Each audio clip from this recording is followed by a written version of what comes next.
स्वर्ग की कहानी। भोपाल शहर में मोना अपने प्यारे से परिवार के साथ रहती थी। उसके परिवार में उसकी माँ सविता, पिता राकेश, चाचा लखन, चाची निशा और दादी रामकली थी। वह घर में सबसे छोटी थी, इसलिए उसका लाड प्यार बहुत ज्यादा होता था। मोना, कहाँ हो तुम? हाँ, किसी ने मोना को देखा क्या? आपने मोना को देखा क्या? नहीं, मैंने तो नहीं देखा। कहीं घर छोड़कर भाग तो नहीं गई? अजी चुप रहिए। मोना जैसी आलसी भागेगी क्या? भागने के लिए भी मेहनत करनी पड़ती है। निशा, क्या मोना तुम्हारे कमरे में है क्या? नहीं दीदी, मेरे कमरे में तो नहीं है। उसके कमरे में देख लीजिए, कहीं सो तो नहीं रही। अभी सुबह का सिर्फ 11 ही तो बजे है। इतने बजे तक तो वो सोती ही है ना। हाँ, क्यों जाकर देख। अरे हाँ हाँ, मुझे पता है, लेकिन कमरे में नहीं है, तभी तो ढूंढ रही हूँ मैं। अरे आज सूरज किधर से निकला भाई, जो इतनी जल्दी उठ गई और उठ के गायब भी हो गई? कहीं मॉर्निंग वॉक तो नहीं चली गई?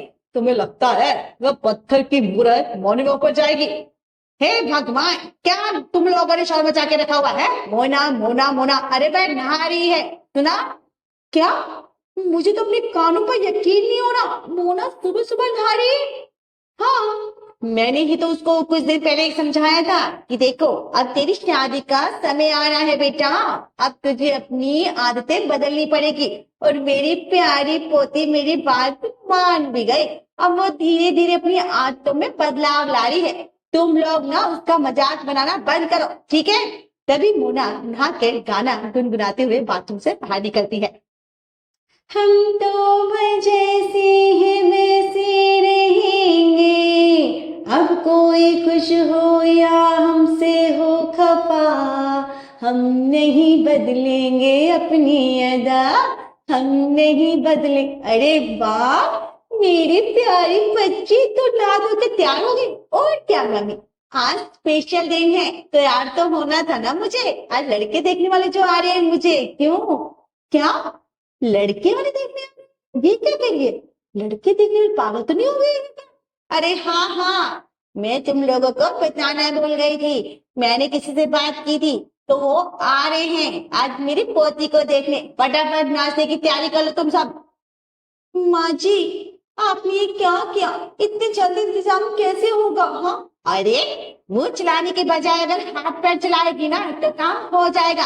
अब जैसे भी करना हो, करना तो पड़ेगा। चलो। हाँ ठीक है, सब फटाफट अपने काम पर लग जाइए। चलो।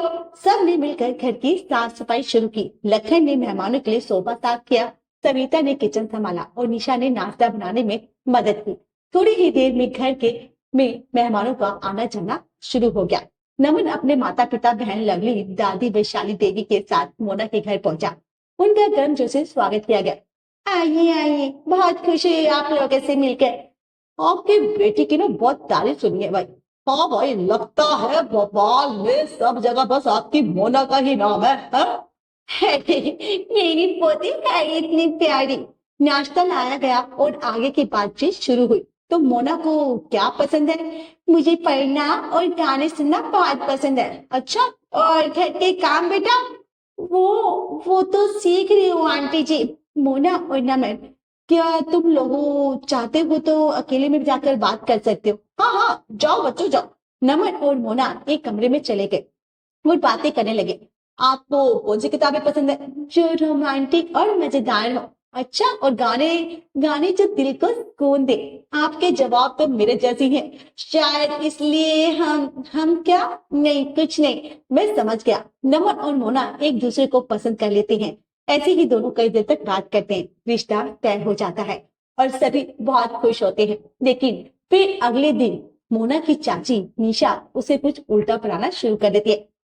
सुन, तेरी शादी तो तय हो गई है, लेकिन ससुराल का ध्यान रखना। क्या मतलब चाची? क्योंकि सासें तो वैसी ही सख्त होती हैं, लेकिन तेरी तो दादी सास भी है। दादी सास है तो और सास से भी 10 कदम आगे होती है दादी सास। पुरानी सोच, पुराने नियम, सुबह सुबह सबसे पहले जल्दी उठना, रात में देर से सोना, काम करते रहना। और गलती से हुई ना तो तू तो गई काम से। तो क्या चाची, वो सबके सामने तुझे बेइज्जती करेगी। ये दादी सास ना एक नंबर की विलन होती है। तो ऐसा क्या? हाँ, ऐसे समझ ले। वो ऐसा क्या, एक बात याद रखना, उनके सामने कभी गुस्सा भी मत करना। कहीं पता चले वो अपने गुस्से में। नहीं नहीं नहीं, ऐसा नहीं होगा, मैं ध्यान रखूंगी चाची। निशा की बातें सुनकर पूरी तरह से सहमी हुई थी। उसका मासूम मन डर और चिंता से भर गया था। उसे लगा कि उसकी चाची की बातें सही होंगी और उसे अपने ससुराल में हर कदम फूंक फूंक कर रखना होगा। वह अपने कमरे में चुपचाप बैठी सोच ही रही थी, तभी उसकी माँ सविता वहां आई। क्या हुआ बेटा, इतनी चुपचाप क्यों बैठी हो? कुछ बता। कुछ नहीं माँ, बस ऐसे थोड़ा शादी का टेंशन है। अरे शादी का टेंशन क्यों ले रही है बेटा? तेरा दूल्हा तो बड़ा प्यारा है, सब ठीक होगा बेटा। मोना ने बात टाल दी, लेकिन उसका दिल अभी भी तेजी से धड़क रहा था। तभी उसका फोन बजा। उसकी सबसे करीबी दोस्त प्रिया का फोन था। हेलो प्रिया। हेलो दुल्हनिया, कैसे चल रही है तैयारी? सब ठीक है ना? बस थोड़ी सी घबराहट हो रही है। ओहो, ये कैसे दुल्हन है जो अभी से घबरा रही है? बोलो बोलो, क्या हुआ? अरे कुछ नहीं, बस अरे चाची ने ससुराल की बातों से इतना डरा दिया कि अब लग रहा है कि वहां रहना मुझसे नहीं हो पाएगा। अच्छा, चाची ने ऐसा क्या कहा? मोना ने चाची की सारी बातें विस्तार से प्रिया को बताई। ओहो, ये तो सचमुच डरावना है। और सच कहे तो शायद तेरी चाची सही कह रही है। क्या तू भी ऐसा सोचती है? देख, पुराने जमाने के लोग ना सच में थोड़े पुराने ख्यालों के होते हैं। जैसे तेरी अपनी दादी है, मैं थोड़ी ठीक है, पर फिर भी तूने देखा है वो कभी कभी क्या बोलती है। वैसे ही कुछ लोग ना बिल्कुल वैसे होते हैं जैसे पुरानी बॉलीवुड फिल्मों की सास। क्या रखना, ठीक है, क्योंकि तुझे सब सहना पड़ेगा। प्रिया की बातें सुनकर मोना और भी सहम गई थी। उसने सोच लिया कि ससुराल में उसे हर कदम बहुत सावधानी से रखना होगा। इस बीच दोनों परिवार में शादी की तैयारियां जोरों पर थी। वक्त तेजी से गुजरा और आखिरकार शादी का दिन आ गया। शादी धूमधाम से हो गई। मोना का स्वागत उसके ससुराल में बड़े ही प्यार और गर्मजोशी से किया गया। सबने मिलकर खूब मजाक और मस्ती की। भाभी, आपका स्वागत है, लेकिन ध्यान रखना इस घर में ना दादी की परमिशन के बिना कुछ मत करना। हाँ, अगर भूल से भी उन्हें गुस्सा आ गया तो तुम तो गई काम से। अरे ये लोग मजाक कर रहे हैं, दादी तो सबसे प्यारी है।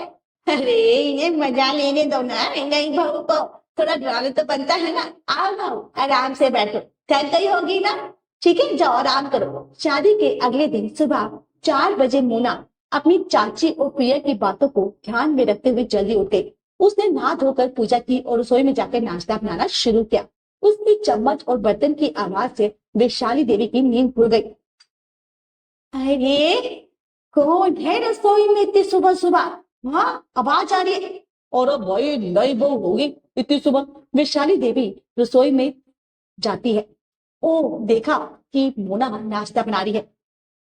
अरे बहू, ये क्या कर रही हो इतनी सुबह सुबह? हाँ दादी, मैं ना नहा धोकर पूजा कर ली है और सोचा नाश्ता बना दूं। हाँ, अरे ये सब इतनी सुबह करने की कोई जरूरत नहीं है बेटा। हमारे यहाँ सब 7 बजे तक उठते हैं। तुम भी आराम से उठो और मस्ती करो, ठीक है? इतना क्यों घबरा रही हो? हाँ जी, जाओ जाकर सो जाओ, चलो। जी दादी, ठीक है। मुझे लगा आप जल्दी उठती होंगी तो आपको नाश्ता दे दूं, इसलिए नहीं नहीं, जाओ जाओ आराम करो बेटा, ठीक है। मोना ने हामी भरी और अपने कमरे में चली गई। जब सब उठ गए तो मोना फिर से रसोई में लग गई। इसे अपने सिर पर लंबा सा घूंघट ले रखा। अरे बहू, ये क्या कर रही हो? इतना लंबा घूंघट क्यों ले रखा है तुमने? गिर जाओगी। दादी, पापा जी के सामने हूं ना, तो मैंने सोचा घूंघट कर लूं, कहीं उन्हें बुरा न लगे। अरे ससुर को पिता समझो और मुझे दादी सास में बस दादी समझो, समझी? मैं दादी हूँ, दादी सास नहीं, ठीक है? मोना को राहत मिली और उसके चेहरे पर मुस्कान आ गई। उसने घूंघट हटा दिया। वैशाली देवी ने प्यार से उसके सर पर हाथ फेरा और कहा कि वे जैसी है वैसे ही रहे, ठीक है बहू? तुम्हें किसी से डरने की कोई जरूरत नहीं है, ठीक है? यहाँ सब तुम्हें प्यार करेंगे, बस खुश रहो और हमें भी खुश रखो, ठीक है? यहाँ घूंघट करने की कोई जरूरत नहीं है, ठीक है? सर से पल्ला मत रखना, ठीक है? ठीक है दादी। मोना को खुशी हो रही थी कि उसकी दादी साथ उतनी सख्त नहीं है जितने उसने सोच रहा था। तभी उसे ख्याल आया कि मुझे फिर तो रखना ही पड़ेगा कि कोई गलती ना हो। अगले दिन घर में मेहमान आए। ये मोना के ससुर के पुराने जानने वाले थे। मोना, जल्दी से चाय नाश्ते की तैयारी करो और हाँ, जरा ध्यान से, मेहमान पहली बार आए हैं, सब कुछ परफेक्ट होना चाहिए। जी मम्मी जी, अभी लाती हूँ। मोना सिर हिलाते हुए रसोई की ओर दौड़ पड़ी। उसने जल्दी जल्दी चाय बनाई और प्लेट में स्नैक्स सजा और ट्रे लेकर मेहमानों के पास पहुंच गई। लेकिन जैसे ही उसने ट्रे टेबल पर रखनी चाहिए, उसका पैर एक बीच में रखी कुर्सी पे टकरा गया। ट्रे हाथ से छूट गई और चाय नाश्ता जमीन पर बिखर गया। माफ कर दीजिए, बहुत बड़ी गलती हो गई मुझसे, मुझे समझ में नहीं आया भगवान ने मुझसे क्या हो गया। अरे बहू, आराम से, कोई बात नहीं, हो जाता है कभी कभी। वो तुरंत झुककर सब उठाने लगी। उसकी आंखों में डर साफ दिख रहा था। उसे लग रहा था कि अब तो उसकी सास और दादी सास उस पर खूब चिल्लाएगी। लेकिन तभी उसकी दादी सास विशाली देवी ने आकर उसे कंधे से पकड़ा। अरे मोना, इतनी घबरा क्यों रही हो बेटा? ये सब तो होता रहता है, गलती तो कुर्सी रखने वाले की है ना? हाँ, ये सब तो लवली की हरकत है, उसने ये कुर्सी बीच में रख छोड़ी है। मोना, तुम आराम से काम करो, ठीक है? इतने डरने की कोई जरूरत नहीं है। जी मम्मी जी। मोना को राहत मिली। उसने जल्दी से सब कुछ साफ किया और रसोई में लौट आई। लेकिन उसका दिल अभी भी जोर से धड़क रहा था। उसने दोबारा रास्ता त्याग किया और मेहमानों के सामने रख दिया। फिर एक दिन वैशाली देवी ने उससे कहा, आज मुझे ना मूंग की दाल का हलवा खाने का बड़ा मन हो रहा है। मोना, बना लेगी बेटा? हाँ, बना दे थोड़ा सा। जी दादी।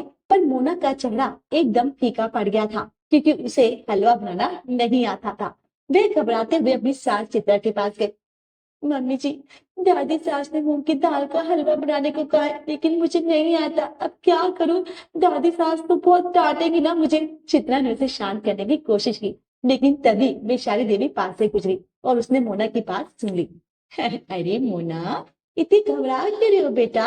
अगर हलवा बनाना नहीं आता तो मैं सिखा दूंगी, ये इतना भी मुश्किल काम नहीं है। और मैंने तुझे पहले ही कहा था। क्या कहा था? मैं तेरी दादी हूँ, दादी सास नहीं, ठीक है? मुझे से डरना मत, समझी पगली? मोना को विशाली की बात सुनकर थोड़ी हंसी आ गई। पर हाँ, हलवे में ना घी कम डालेगी ना तो नाराज हो जाओगी, ठीक है? ज्यादा डालियो। जी दादी। सास मतलब दादी। मोना बहुत खुश थी। उसने उसी शाम अपनी सहेली प्रिया को फोन किया। अरे प्रिया, तू विश्वास नहीं करेगी, मेरी सास और दादी सास बहुत अच्छी है। मेरे लोग बिल्कुल ऐसे नहीं निकले जैसे मैंने सोचा था। अरे वाह, फिर तो तुम मजे में है। मैं तो डर गई थी, पर अच्छा है, सब कुछ ठीक है। तो लेकिन तभी उसकी चाची निशा का फोन आया। क्या हाल है मोना, कैसी चल रही है तेरी शादीशुदा जिंदगी? मेरी सास और दादी सास दोनों बहुत अच्छी हैं। वो लोग बिल्कुल वैसे नहीं है जैसा आपने कहा था। अरे ये सब ना चाल है, पहले तुझे दोस्त बना के दिखाएंगे, फिर एक दिन अचानक से सब बदल जाएंगे। संभल कर रहना बेटा, ठीक है? ये पुरानी सांसों की चाल होती है। मोना का दिल फिर से डर से भर गया था। तभी लवली ने मोना को अपने कमरे में बुलाया। मुझे पार्टी में जाना है भाभी, जरा ये हार पहनने में मदद कर दोगी? मोना ने हार पहनाने की कोशिश की, लेकिन उसका टूटा हुआ था हार था, जमीन पर गिर गया। आपसे तो कोई काम भी ठीक से नहीं होता, ये मेरा फेवरेट हार था। मम्मी दादी देखो ना, भाभी ने मेरा हाथ तोड़ दिया। मोना की सहन शक्ति जवाब दे रही थी, लेकिन उसे चाची की बात याद आई कि ससुराल में किसी से बहस नहीं करनी चाहिए। टूटा हुआ था, ये तो पहले से ही टूटा हुआ था, मैं तो बस बनाने को। झूठ मत बोलो, आपने इसे खराब किया है। लवली, बस करो, हाथ पहले से ही टूटा हुआ था।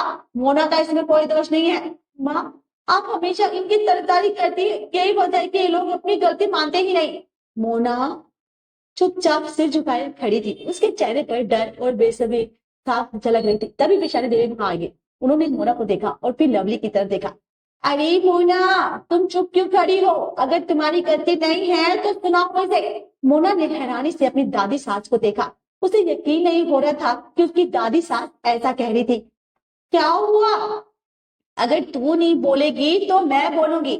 इसके बाद वैशाली ने लवली की तरफ रोक किया और उसकी क्लास लगानी शुरू कर दी। लवली, जब तेरी भाभी तुझे साफ साफ बता रही है कि हाथ पहले से टूटा हुआ था, तो काहे का तमाशा कर रही हो? हाँ, क्या हर बात पर तू चिल्लाने का ठेका लेकर बैठी है? हाँ पूरी, हाँ बड़ी आई शिकायत करने वाली। जा जा, कोई और हाथ पहन ले पार्टी के लिए, निकल।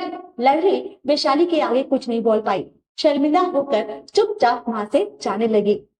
अरे जा कर रही है भाभी को? सॉरी बोल पहले, सॉरी बोल भाभी को। It's okay. लवली ने से झुकाया और चुपचाप वहां से निकल गए। उसके जाने के बाद वैशाली ने मोना की तरफ देखा। अब तू बता, तुझसे पलट कर कुछ कहते क्यों नहीं है? हाँ बना, ये क्या तू हमेशा घूंघट क्यों लेती है? हर बात पर इतना घबराती क्यों है? हाँ बता, क्यों बोलती है ऐसे? बोलती क्यों नहीं है? जो कोई बोलता है उल्टा उसका जवाब देना चाहिए। दादी सास, मेरी चाची ने कहा था कि क्या कहा था तेरी चाची ने? मोना ने सारी बात बता दी कि कैसे उसकी चाची ने उसे समझाया था कि दादी सास बड़ी खतरनाक होती है और हमेशा सावधान रहना चाहिए। वैशाली ने पूरी बात ध्यान से सुनी और हंसते हुए बोली, तेरी चाची को तो मैं बताती हूँ, ये सब पुराने ख्यालों वाली बातें हैं। अच्छा ऐसा कर, अपने मायके वालों को करना डिनर पर बुला ले, अपनी चाची को खास तौर पर बुलाना, ठीक है? मैं खुद उनसे बात करूंगी, ठीक है? दादी मोना को समझ में नहीं आया कि वैशाली क्या करने वाली है, लेकिन उसने हामी भर दी। फिर अगले दिन मोना के मायके वाले डिनर पर आ जाते हैं। वैशाली और चित्रा ने सभी का स्वागत किया। सब कुछ बड़े अच्छे से चल रहा था, पर तभी मोना की चाची निशा बिना वैशाली के पैर छुए सीधा सोफे पर जाकर बैठ गई। निशा, ये क्या तरीका है? आपको के माता पिता ने सिखाया नहीं बड़े बुजुर्गों के पैर छूने चाहिए, और जब तक बड़े नहीं बैठते छोटे लोग खड़े रहते हैं। हाँ, वो मैंने सोचा आपने क्या सोचा? बहू को तो बड़ी बड़ी बातें सिखा रही थी, खुद के तौर तरीके देखे हैं, बड़ी आई हमें सीख देने वाली। हाँ, सभी चुपचाप बैठे थे। मोना को अंदर ही अंदर हंसी भी आ रही थी और राहत भी महसूस हो रही थी। उसकी चाची पहली बार इतनी चुप थी। तभी रामकली निशा पर चिल्लाई, तुझसे तो कुछ भी समझता नहीं, जहां जाती है नाक कटवा देती है। हाँ, मोना की ससुराल में भी तूने कोई इज्जत नहीं रखी। कैसी औरत है तुझे? हाँ, तुझे ना तेरे माँ बाप ने कुछ सिखाया ना क्या? हमारे घर में रहकर कुछ सीखा नहीं तुझे? निशा ने कुछ कहने की कोशिश की, लेकिन रामकली ने उसे बीच में ही टोक दिया। चुप, कुछ मत बोल, सीखने का समय बिल्कुल निकल चुका है। अगर मोना की माँ सविता से कुछ सीख लेती ना, तो शायद आज तू भी अपनी चिंतानी की तरह संस्कारी बन जाती। देख कितनी तहजीबदार है वह। निशा बेबस सी खड़ी थी, उसकी आंखों में आंसू भर आए थे। तभी वैशाली ने बीच में हस्तक्षेप किया। अरे रामकली जी, इतना मत डांटिए, आप समझ गई हैं, मैंने कुछ गलत नहीं कहा, बस इसी लायक है, बस बड़ी बड़ी बातें करवा लो इससे। वैशाली ने गहरी सांस ली और बोली, सही टोका रामकली जी, लेकिन मैंने ये सब इसलिए कहा क्योंकि आपकी बहू ने ना मेरी बहू के मन में मेरे खिलाफ डर बिठा दिया था। सभी चौंक कर वैशाली की तरफ देखने लगे। इसका मतलब क्या है?